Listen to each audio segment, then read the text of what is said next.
Merci, merci tout le monde. Bienvenue. C'est notre 8e édition de Fuckup Nights Montréal. Est-ce que, parmi vous, est-ce que c'est votre première fois avec nous, votre première fois Fuckup Nights? OK, bienvenue. So we can say fuck and virgins here, apparently. And le but, c'est d'être à l'aise. This movement, it's not our idea.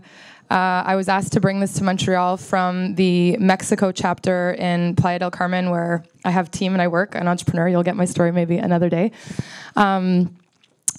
In 2012, some entrepreneurs got together around a beer, started talking about their failures, which is eminent and part of life, but something that we don't always get to share, and definitely something that we don't glamorize. And so as part of moving transparency forward in business, as part of community building, as part of the human sides of the story that we all now know are important and impactful, this caught on and is actually happening now in over 230 cities around the world. And we've been doing it here in Montreal for over a year. Et merci à nos partenaires, l'École des entrepreneurs, notre deuxième fois avec vous. Très contente de promouvoir les entrepreneurs digitaux dans votre semaine Succès-Numérique cette fois-ci. Et Bad Monkey Popcorn, everyone enjoy that. Cheers to Beau's Beer, thank you for them. And the format is the same. No matter what city you're in, you have entrepreneurs that have 7 minutes to tell their failure stories. Can you... we do a 3-minute Q&A after, and then, you know, of course, you're welcome to meet and share and find the fun with us. That's the hashtag that you can join in online. Share the failure. And so, without further ado, I will welcome our first speaker to the stage, Jason Froelich of Mentorum. I've had the privilege to know his project well. I think you're going to focus on Mentorum. He's a serial entrepreneur, is the way I describe him. I'll let him tell you a little bit about himself and his business. And yes, please welcome him to share the failure with us tonight.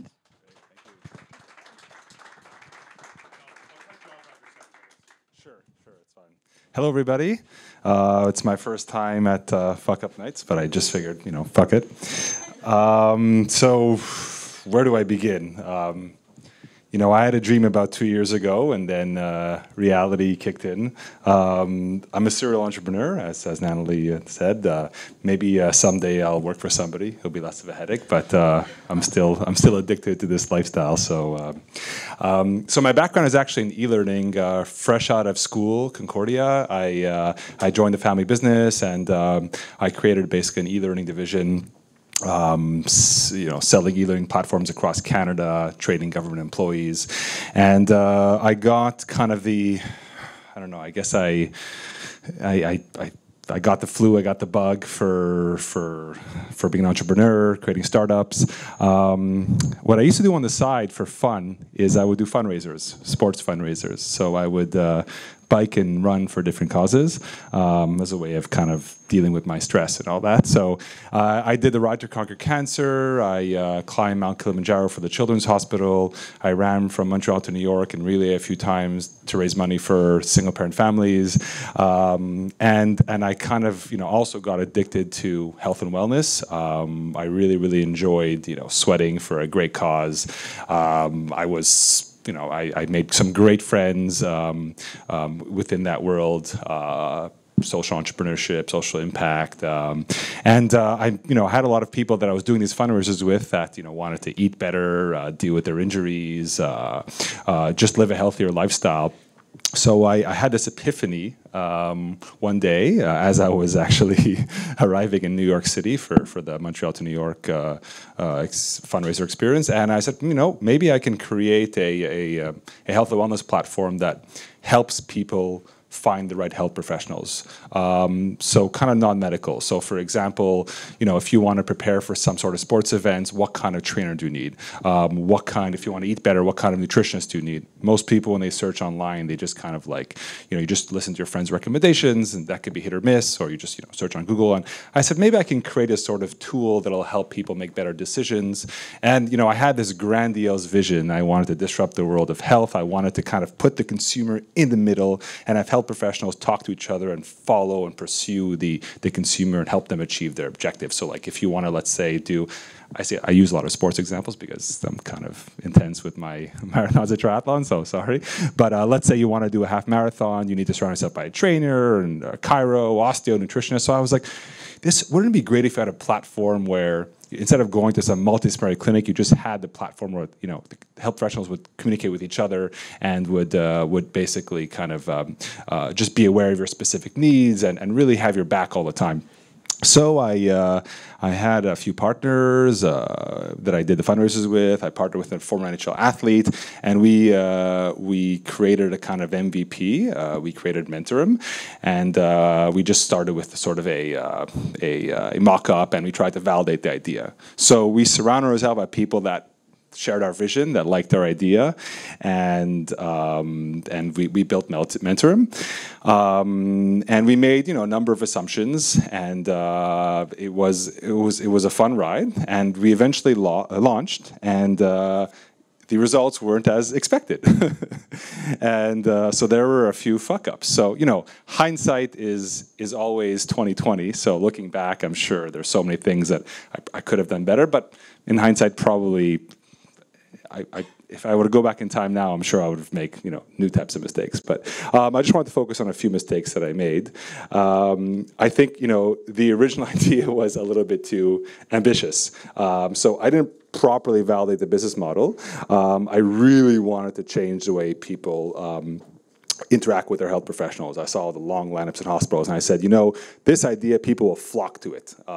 We don't, and so we invest, obviously, as most startups do, is too much in technology and functionalities, and then by the time you launch, you have a limited budget when it comes to sales and marketing. So it's a common mistake that a lot of startups do, and so by the time we launched our product, it looked great, but then when it came to actually targeting specific markets and investing in advertising, we were kind of limited.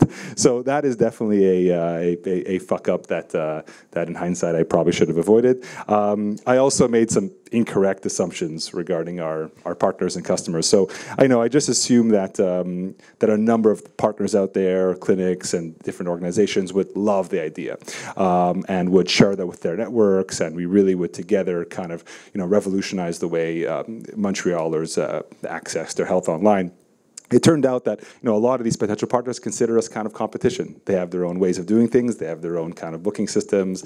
Who are we to kind of like force them to change? So it was a little bit more difficult getting traction there than I had anticipated, which forced us to adjust our strategy and pivot a few times. Our digital marketing campaigns, I feel like weren't gutsy enough. So, we obviously we were on Facebook and used different tools, but I felt like we always lacked a bit of and I couldn't really put my finger on it. And we tried a number of different things. And going back, I really would have just kind of gone out there and done some crazy stuff. For a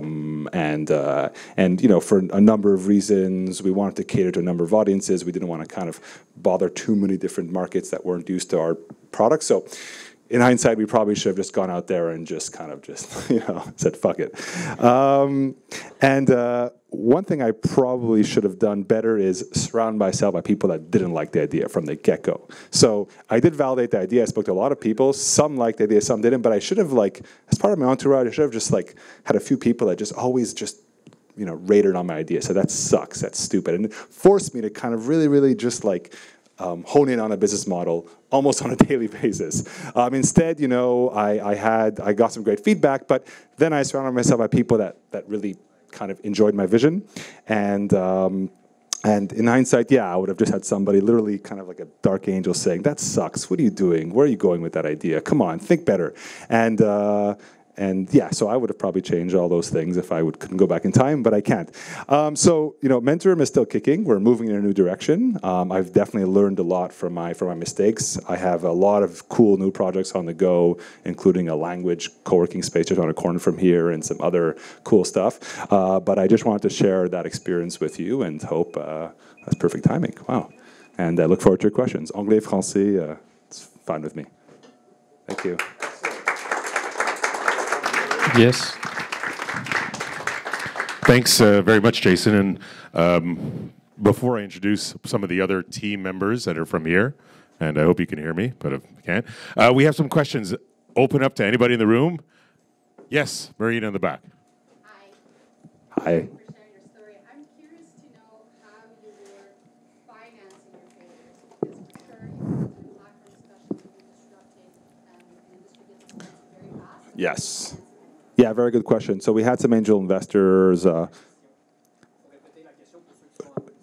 Sure. For those that didn't hear, it's how did you finance your failures? The dollar aspect behind the fuck up. Yeah, so that's a great question. So we had some angel investment, we had some partners, also a lot of sweat equity with some of my partners, so that shared the vision. But yeah, I mean, it was expensive. So we did invest, obviously, as always, more than we wanted to in technology. And so, you know, in hindsight, I would have just potentially saved 70% of my budget, at least for marketing and sales, but, you know. Another question? David in the back. How did you recover? Like psychologically after you take such a hit, how do you pick up your shoes or pick up your pants and So the question is, how do you not slit your wrists after you fuck up? I'm just paraphrasing, of course. Just paraphrasing. Yeah, so that's a great question. You know, it was a bit tough, and you know, the platform is still there, but we had to make some major changes. I guess in my case, you know, surrounding myself by I have really cool friends, family, and I still do fundraisers and sports. So you know, like I like to break a good sweat, and everybody has their way of, you know, of dealing with stress. Some people drink, some people slit their wrists, but I do triathlons and marathons and just crazy stuff that really forces me to like just think about different things. So that really helped me to deal with some of those fuck ups. On a side note, Jason is leaving on Thursday to do a 1-week training for a triathlon that he's going to do at Tremblant in the summer. Yes. Time for another question, if anybody has. Oui.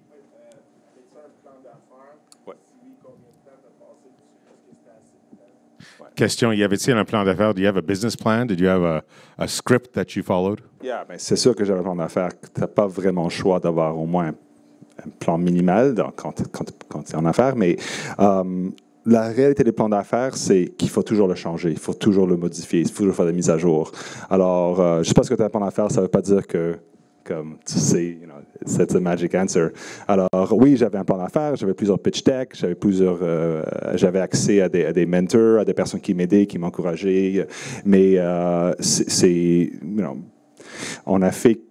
j'ai fait quelques erreurs, puis je pense que j'ai pas changé assez rapidement, j'ai pas adapté au marché assez rapidement, puis le plan d'affaires m'a pas tellement aidé. Ça m'a aidé avec le financement, ça m'a aidé vraiment peut-être à trouver des autres sortes de partenaires, mais c'était juste pas adéquat.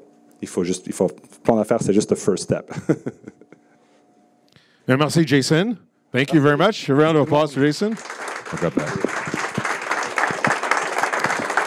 And just before we continue, and it wasn't planned. That's okay. Just hit a button somewhere. Just turn it off. It's okay.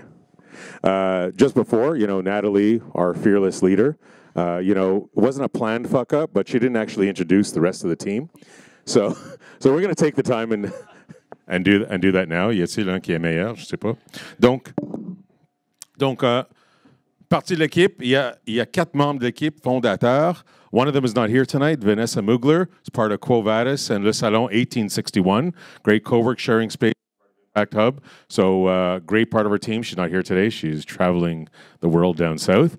Mais un autre membre de notre équipe, Louis-Félix Binette, who is here to my right, your left, who inception de Creative Mornings in Montreal for the last 5-6 years. And another one of our fearless leaders and fantastic entrepreneur in and of himself. Natalie, who you've already met from Cometa, inbound marketing and everything that goes with it.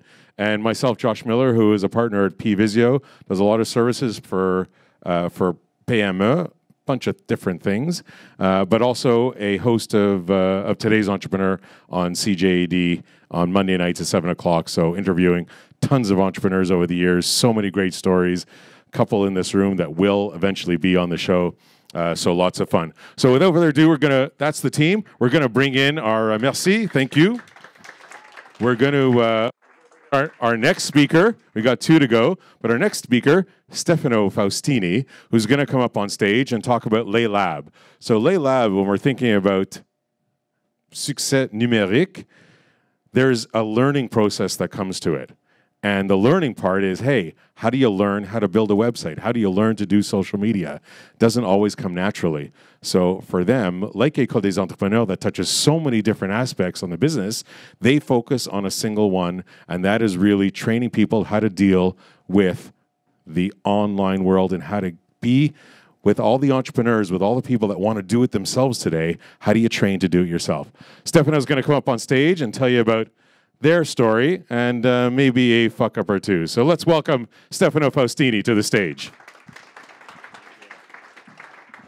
7 minutes. And by the way, we are recording tonight's event. There are cameras pointed this way. There's a small camera pointed that way.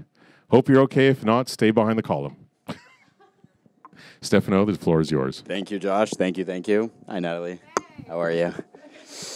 Hi, everyone. Josh made a really good intro. My name is Stefano. I'm with a company called Les Labs here in Montreal. As you mentioned, we are essentially a school for digital literacy. We teach digital marketing, web development, everything kind of around tech. We're not a tech company ourselves. We didn't build some massive platform and get a bunch of investment and funding behind it. We bootstrapped it. So at the end of the day, we're a bit old school ourselves as well, but kind of trying to teach some new school technologies. Young company, started the business a little while ago with my 2 business partners who are actually founders of a company called Pronexia here in Montreal. So again, Les Labs is still a pretty young company. So I'll talk a little bit about that, but I might mention Pronexia as well because it's a bit of a more mature company that has fucked up a fair amount of times up until now. So Les Labs is a young company, again, started it with my 2 business partners who are founders in a company called Pronexia, which is a headhunting firm. So basically we go out and work with some really, really cool companies in the city, help them find people for some of the jobs they're looking to fill. So started working as an employee for Pronexia. Really interesting story. Eventually became a partner with the 2 founders of Pronexia, founded a company called Les Labs, which is our school. So essentially 4 days of the week, they are my bosses, and 1 day of the week we're business partners. So that makes for a very interesting dynamic, one that I suck at navigating on a regular basis, as I'm sure you can imagine. So Pronexia is not a tech company, but we do work with a lot of tech companies. Basically, we've worked on some very complex, super specialized kind of positions in the tech world. So we've worked on a lot of companies like Uber, Shopify, not that I want to be name dropping up here, but that's kind of what I'm doing. So we worked on some really cool ones. We've realized actually even recently that it's officially become easier for us to find a CTO or a VP of engineering for like a cryptocurrency blockchain company than it has become to hire for our own team. Which is really interesting. So we've actually struggled with hiring for ourselves, hiring even a junior account coordinator at 35 or 40K, which again, I'll remind you, we're a headhunting firm. So our job is literally to find companies, people, and we've struggled to actually find them for ourselves. It's not a good sales pitch for Pronexia, but it is the truth. It's a major fuck up. There's definitely some irony there, obviously. It took about 7 years or so for my boss / business partner, Marina, who is over there. Hi, Marina. Took her about 7 years to realize that she's an absolutely horrible people manager, which is, listen, it's the truth, you know it. So came to that realization, it's a major fuck up. Everyone who's an entrepreneur, kind of a leader of a business, really thinks that I can manage teams and I can, whatever. Truth is, she's exceptional leader, really, really, really bad manager. So kind of offloaded all those tasks to me. So I managed the recruitment team, kind of took that up. I was like, I've got this, I'm doing this, whatever. Took us about a year or so of that happening to realize that I'm actually an exceptionally horrible manager as well. So that was a struggle. Just recently, as an example, we had an employee leave us who actually decided to go pursue a career as a carpenter, and now actually literally chops wood in Newfoundland, which is a little bit strange, but I guess that seemed like a better option than working for us. Yeah. So we definitely have a hard time picking them. So truth is that finding people, finding good talent for your own team, even if you're exceptionally good at what you do, even literally for a living, you could do that for a living, which is what we do. It's still extremely tough. So something to keep in mind. There's definitely a lot of lessons there. When it comes to Lay Labs, so we're not a tech company, as I mentioned, but we do teach digital marketing to anyone, digital marketing, content, social media, stuff like that, to anyone who wants to modernize their skill set or kind of get more current, or maybe bring more value to their current employer, to their company, whatever it is. You know, we sat down, we came up with this idea, we were super pumped about it. We're like, oh my God, this could suit anyone. Everyone can learn, right? Everyone loves learning, people love learning, people need to learn new skills. So we're like, okay, hold on, we can't just cater to everyone. Originally, we're like, we can just sell this to everyone in every single market, right? Eventually, we're like, we gotta choose and narrow down a target market. This is like the smart thing to do. So that's exactly what we essentially did. So we came up with the idea of real estate agents, actually, as the target market. So that's what we were thinking. We were like, real estate agents are entrepreneurs in themselves. They're kind of like supported by a mother company that doesn't really give a shit about them, but they need a lot of help and they need the support. They could learn this stuff, right? They got to build websites. They got to drive sales. They got to drive leads. So we're like, we got it. Real estate agents is exactly where to go. So we came up with a very complex kind of marketing strategy, if you will, omni-channel, online, offline. We had everything kind of mapped out, cutting edge Facebook, kind of super targeted, really, really interesting stuff. With also offline, so then that essentially meant printing out like a couple of thousand flyers, stuffing each one into an individual envelope, putting a stamp on each one, putting a label on each one. That took about a week at least of nonstop labor and a lot of paper cuts, which is not that bad at the end of the day. The bad part is obviously that you know, we sat back really assuming that this would just flow in with leads, and literally not a single person picked up the phone to call us. That's actually not true. One real estate agent called us to ask if we were looking to buy a house, and we weren't, because we hadn't made any money yet or drove any sales. So that was an issue. I guess when we sat back and decided to do kind of a post-mortem, right? This is like, okay, so we fucked up. Now let's look back and figure out what did we do wrong. Let's analyze it, right? Basically realized that we committed a very, very kind of basic business 101 kind of sin, which is know your audience and know your target market. Sounds like, again, a very basic one. Sounds like something that everyone does on a regular basis and you kind of take for granted.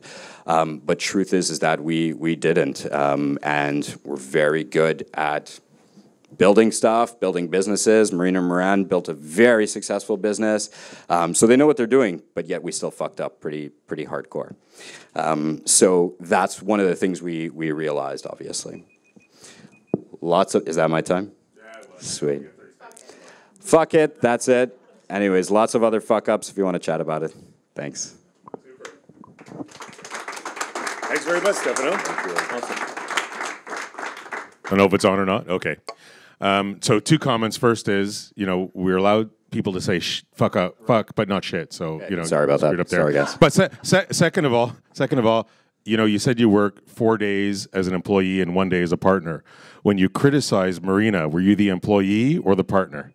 Don't answer that. Yeah, good. Yeah, don't make me answer that, please. Questions from the audience? Y a-t-il des questions? Because of not okay, Jason.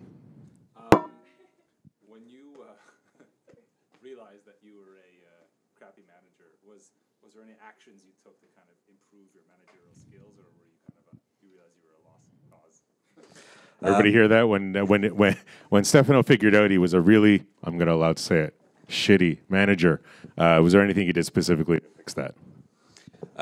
Yeah, I did actually, for sure. So your first instinct, obviously, especially as an entrepreneur or someone who has some kind of entrepreneurial blood, is to like, I could fix this, I could do this, like, fuck it, I can hack it somehow. So I'm like, Harvard Business Review, how to be a good manager, I got this shit, no problem.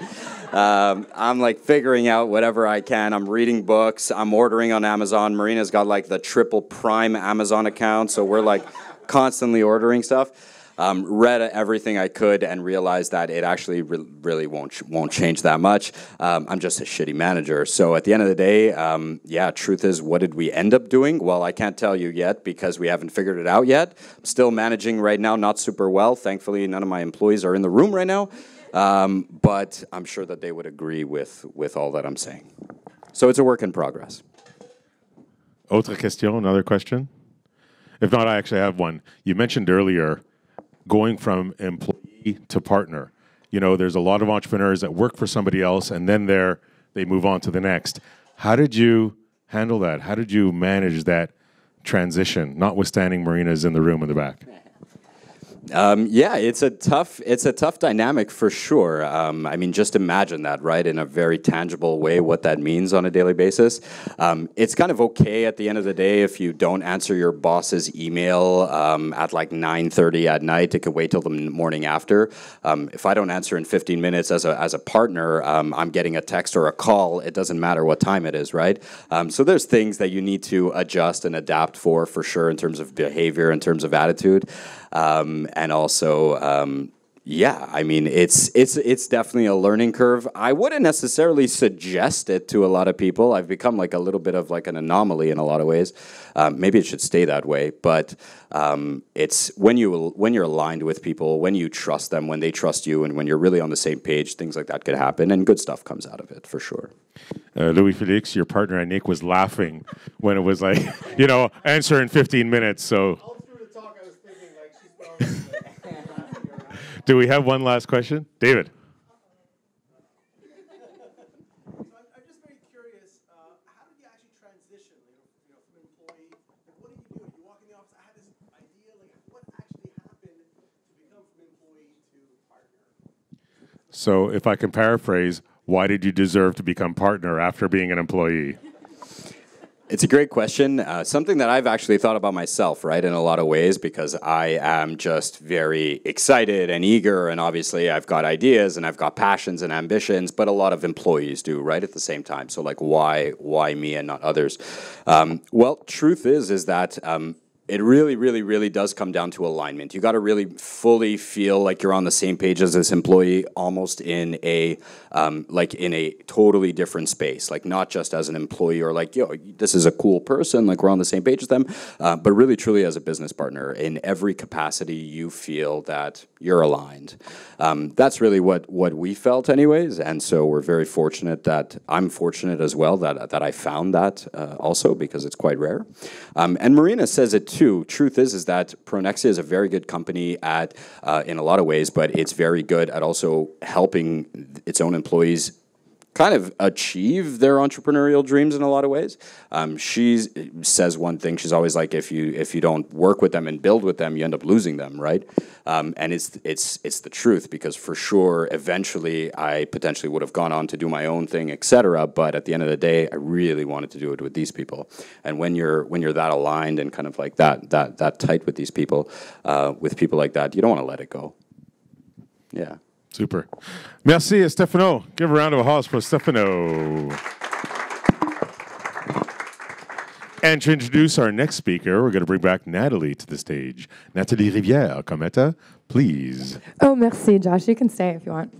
Actually, more of our story, I guess, and why we're so happy to be here with you tonight, et en français et en anglais. Après avoir participé dans la scène entrepreneuriale pendant genre un décennie, je pense, personnellement, il y a des raisons très spécifiques pourquoi on est là.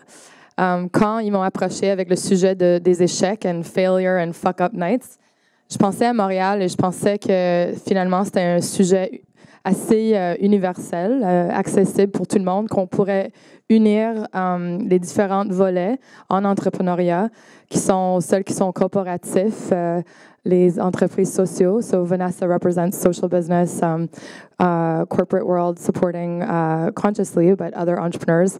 We have the corporate world, but also the media world, promotion world, so corporate meets social. We have Louis Felix, who's more established in the French market, and community building. And so this was something that could bring us all together. We all, fuck up. And so, merci d'être là et merci de nous suivre et continuer avec nous et d'augmenter cette momentum global et avancer tous ces sujets ensemble en affaires. It's more than just failure. It's helping advance many things that we need to start talking about. So, with that, I will invite Rodrigo Vergara de Genius Marketing. Hablo español también y hablo con él en español, entonces podemos hablar en español juntos también. Yeah. Fuck it, right? You can that in Spanish they understand that word too. So genius marketing, genius is genius to me. I am a big fan of Rodrigo, his partners, and really thrilled to have them here tonight. You should all take the time to get to know him.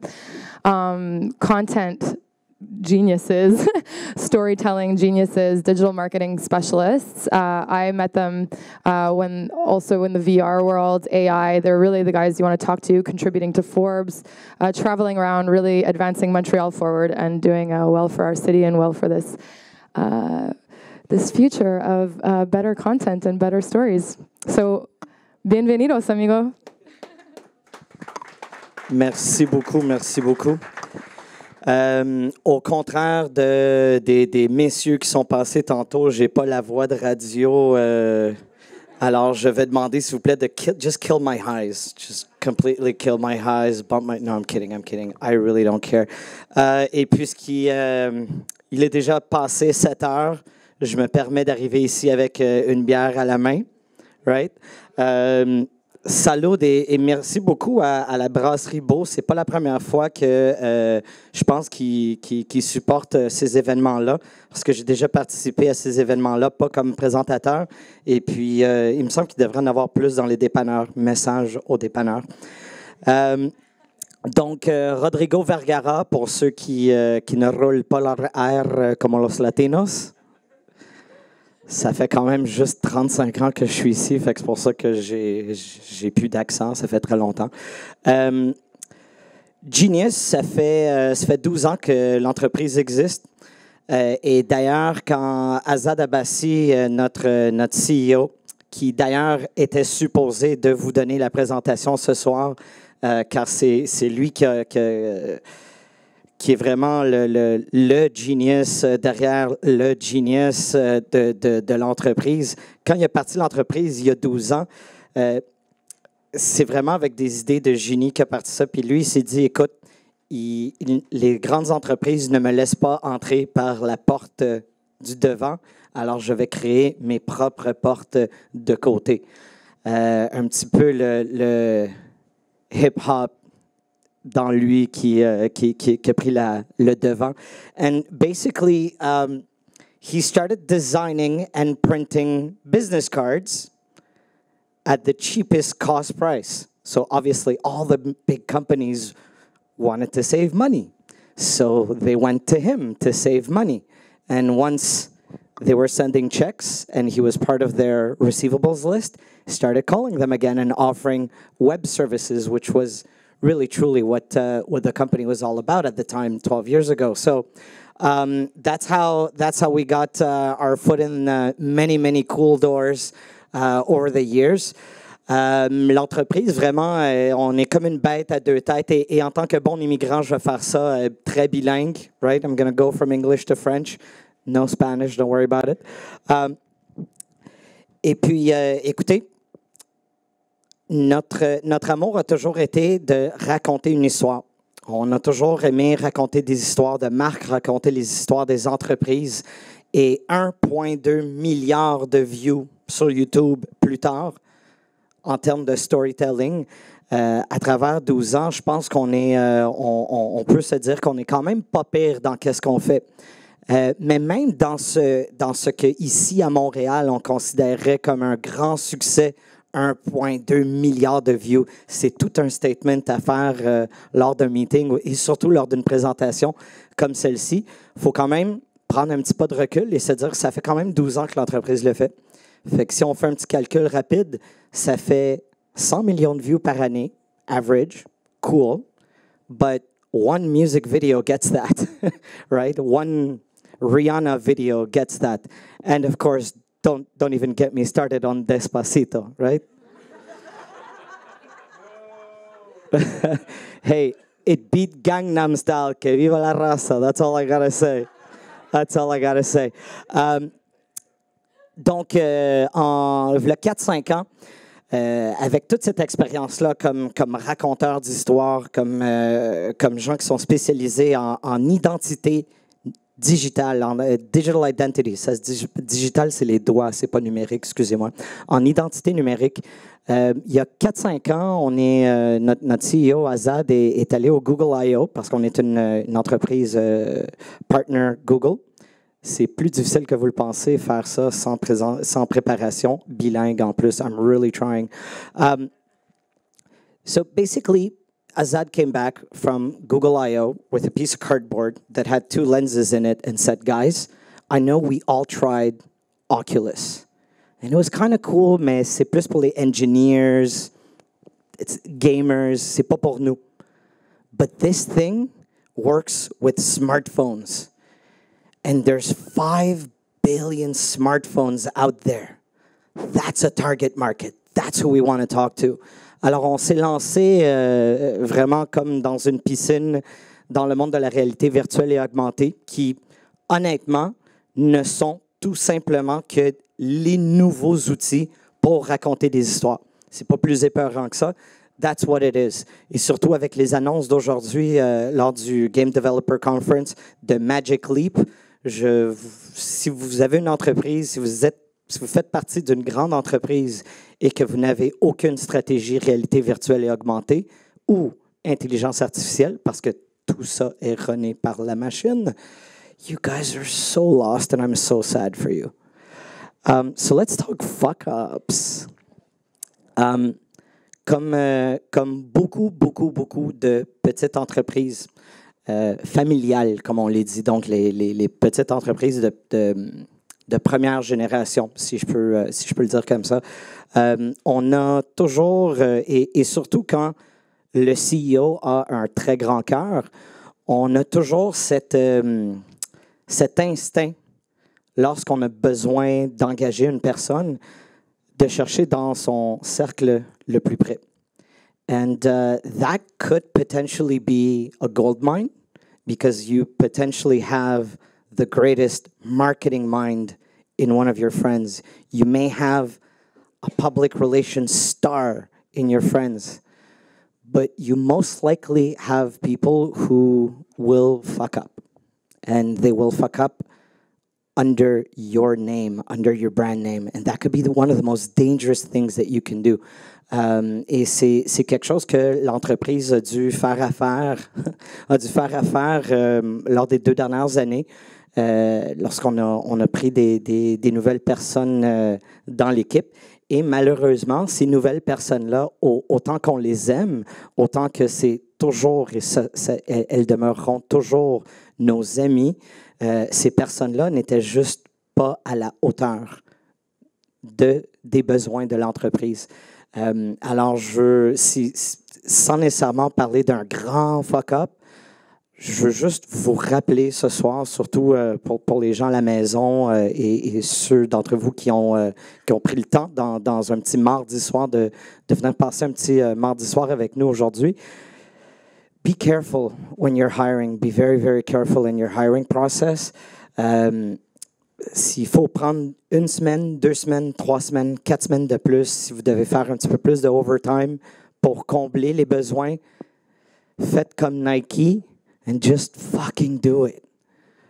Because if you always have this instinct to hire friends, more likely than not, you will fuck up.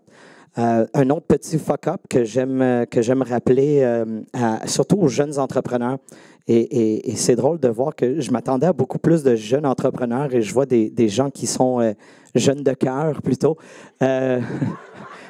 Isn't that the most fucking polite way to say it, right? We're all old. Listen, I'm bald as hell. Don't worry about it. Et donc, surtout pour les jeunes entrepreneurs et les jeunes entrepreneurs qui nous regardent à la maison ou sur leur bol de toilette, LinkedIn is not Tinder. Accept everyone. Grow your network. Understand the power of social media. You are in charge of your social media. You are in charge of LinkedIn, not the other way around. Abusez de LinkedIn. Ajoutez le plus de gens possible. Surtout, utilisez la fonction où est-ce que vous avez l'obligation d'envoyer un petit message. Envoyez un message. Parce que, encore, ce n'est pas Tinder. Fait que c'est pas juste un « I like you ». Non. Add the person and have a goal. Have a purpose for adding that person. And work on your LinkedIn. And if anything, that is my fuck up. For a very, very long time, I put LinkedIn to the side because it's so fucking boring. But it's not. But it's not if you have the right network. If you have the right people giving you the right content, then it's boring. If your LinkedIn is your friends, boring. And that's my fuck up. So over the last year and a half, I've worked like a crazy madman on the toilet bowl very often, working on my LinkedIn network. And that is what I truly, truly want to encourage everyone to do. Et je pense que mon temps, une chance que tu avais une horloge, sinon, moi, je peux parler pendant des heures. Non, puis on va remercier Rodrigo pour deux choses. Premièrement, pour pas commencer à danser dans le style de Gangnam Style, en premier. Et deuxièmement, swipe left, swipe right, whatever. I don't know. Des questions? Any questions? Yes, sir. Yes, sir. Hi. Why LinkedIn and not like Facebook or Instagram or any other socials? It depends. First of all, we are more B2B inclined than we are B2C. So that's why LinkedIn for us. Over the last year, LinkedIn has actually brought about 20% of our yearly revenue, whereas as many Facebook friends as I have and as many thousands of followers we have on Instagram, those two platforms have brought this much. So that's why. Just to answer your question. Again, of course, if you are B2C, if you're a home business and you make cups and you sell them, like, and they're handmade, yeah, sure, start on Instagram, Pinterest, so on and so forth. But if you have a service to sell to another company, LinkedIn, 5 million%. Combien parmi vous, sont sur LinkedIn? Combien parmi vous sont sur Instagram? Un peu moins. Nice. Combien parmi vous? Non, ça c'était la dernière. Attends, are you going to raise your hand? Non. Combien parmi vous sont sur Google+? Wow, the last moins. of the Mohicans. Pour ceux qui sont jeunes à cœur, Facebook, Mombook. What? Yeah. Un peu moins. Puis Twitter. Yep. Donc, la plupart du monde sont sur LinkedIn. Which is phenomenal. They already listened to you. Did you tell them this before? Yeah. There was a little networking pre-session. So, encore, Rodrigo Vergara, add me, ask me questions, send me business. We have time before we break for beer and more popcorn. Y a-t-il une question dans la foule que quelqu'un veut poser? Oui. M. Binette.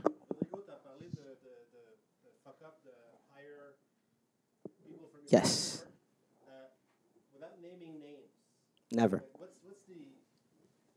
was the issue? I understand that you don't necessarily find the best talent in your close, in your first circle, but there's also other issues of hiring friends in terms of communications management. Yeah, absolutely. Yeah, for the folks back home. So Louis Félix d'une super organisation qui tarde toujours à m'inviter, parler lors de leur événement. Hint, hint. I just want to give to the community, seriously, for real, for real. You can hug it out later. Yeah. We will. With but it's going to be a high school hug, right, or a preschool hug. Anyways. 6 inches in. Yes, and oh wait, as my lady would say, enough space for the Holy Ghost. So, and Louis Felix, to answer your question about what is it, one of the biggest risks which come with hiring within your instant circle, c'est que tes amis vont prendre pour acquis que tu les supportes. Et ça, c'est le être pris pour acquis. Ça, c'est ce qui est le plus dangereux. When your friends are friends before employees, it's a little bit tougher also to discipline your friends than it is to discipline your employees. And it's also a little bit tougher to hold them accountable. And it's not just you as a business owner that has a little bit more of a difficult time holding them accountable. Very often, the problem is the employees, which are your friends, are the ones who are not holding themselves as accountable for their actions or inactions as they would if they were working for someone who they don't know where they live, for example, right? Excellent. Merci. Oh non, il y a une autre question. Notre dernière question de la soirée.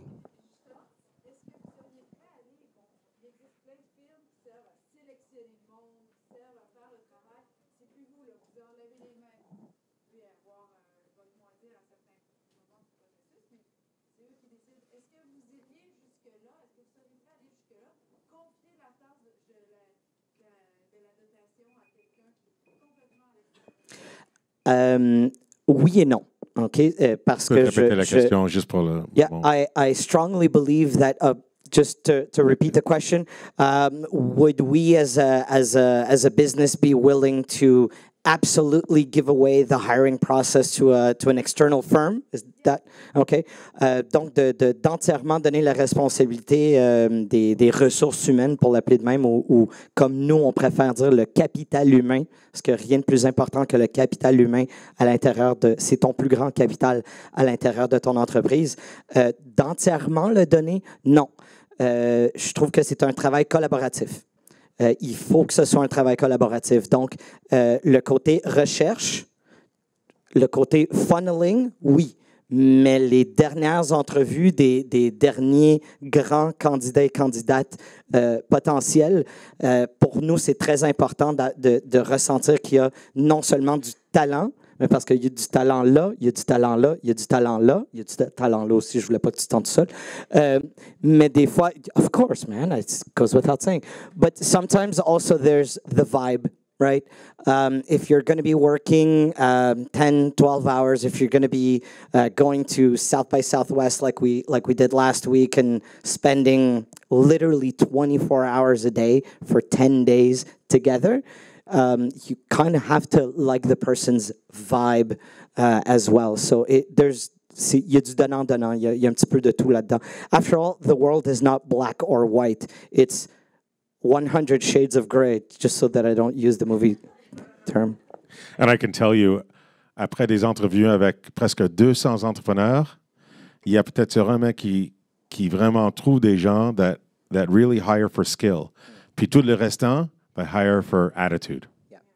Because you can train skill, but you can't train attitude. If you're poison, you're poison. If you're great, you're great. But otherwise, that's what you hire for, la plupart du monde. La plupart des entrepreneurs, au moins que moi, j'ai fait des entrevues avec. On va dire merci beaucoup, Rodrigo. Merci énormément. Merci. Puis on va inviter Louis-Félix Binette. You haven't heard from him yet, but our superstar is going to say some closing remarks. Do we do the hug now or later? Okay. It's up to you, man. The Holy Ghost in between. We can do it in public, I don't mind. Merci à tout le monde, merci à nos speakers, merci à l'équipe des Fuckup Nights. J'ai été très peu présent ce mois-ci. J'ai été malade, j'étais en voyage, etc. Donc, c'est vraiment Nathalie, Josh puis Vanessa qui ont tout réalisé. Un grand merci à Jean-Benoît et toute l'équipe de l'École des entrepreneurs de nous avoir invités pour la deuxième fois. C'est-à-dire qu'on n'avait pas assez sacré ou dit de niaiserie la première fois. Donc, ils nous ont réinvités pour voir jusqu'où qu'on pouvait pousser l'enveloppe. Donc, un grand merci à l'École des entrepreneurs qui est une nouvelle organisation qui est arrivée dans le paysage il n'y a pas si longtemps, qui fait déjà des vagues, qui a des ambitions qui se manifestent de se répandre au Québec. Donc, merci de nous inviter dans ce programme-là. Il y avait quand même Pierre-Carl Pellado, là, ce midi, présent sur cette humble stage. Donc, on vient rajouter un peu de piquant dans tout ça.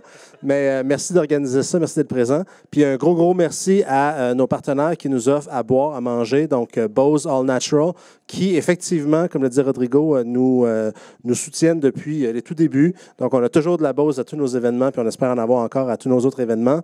Et à maintenant, des nouveaux partenaires, Bad Monkey, Popcorn, qui, avant, on allait acheter notre popcorn en gros, etc. Puis là, Bad Monkey, ils trouvaient qu'on faisait pitié, fait qu'ils nous ont dit, tiens, on va vous donner du bon popcorn pour vos événements, au moins. Donc, on est super contents. Et merci à vous tous. On essaie de faire ces événements-là à peu près une fois par mois. Oui. À peu près une fois par mois, ce qui équivaut finalement à une fois ou 2 mois in real life. Because every other month we fuck up. But that's part of the process. Mais on essaie de faire ça une fois par mois. On est super content de voir des nouveaux visages. Souvent, les gens viennent, ils en parlent, ils reviennent. Si vous avez des histoires de fuck-up, si vous connaissez des gens qui ont des histoires de fuck-up, qui ont envie de venir en parler, ça a l'air difficile, c'est peut-être intimidant, mais on est là pour dédramatiser ça et dire, regarde, c'est pas grave, le tout bon entrepreneur, il chie quelque part, là, ça marche pas. Okay? J'ai dit comme the French equivalent of shit, by the way. En tout cas... Fuck. Merci. Do you come Donc, with subtitles? Si vous en connaissez, faites-le. Et si ça vous tente de nous donner un coup de main dans l'organisation de ces événements-là, parce que c'est pas toujours évident, ça prend un petit peu de temps, puis plus on est de fou, plus on rit, c'est un peu le concept. Laissez-nous savoir, on est là pour encore un bout de temps. Il y a de la bière, il y a du popcorn. Je suis la dernière chose qui vous retient entre un peu de plaisir ou le reste de votre soirée. Donc, Et prochain événement, le 18 avril, ça sera chez les 4 Origines. So it's a brewery, 4 Origines Brewery. Le 18 avril. Ils vont être en mai, finalement. That's a fuck up. And it's going to be in May, because that was our last fuck up. I missed the memo. Follow our social media to find out where the location of the next Fuck Up Nights will be. yes. All right. Thank you very much. Merci à vous tous. Bonne soirée. Bonne soirée.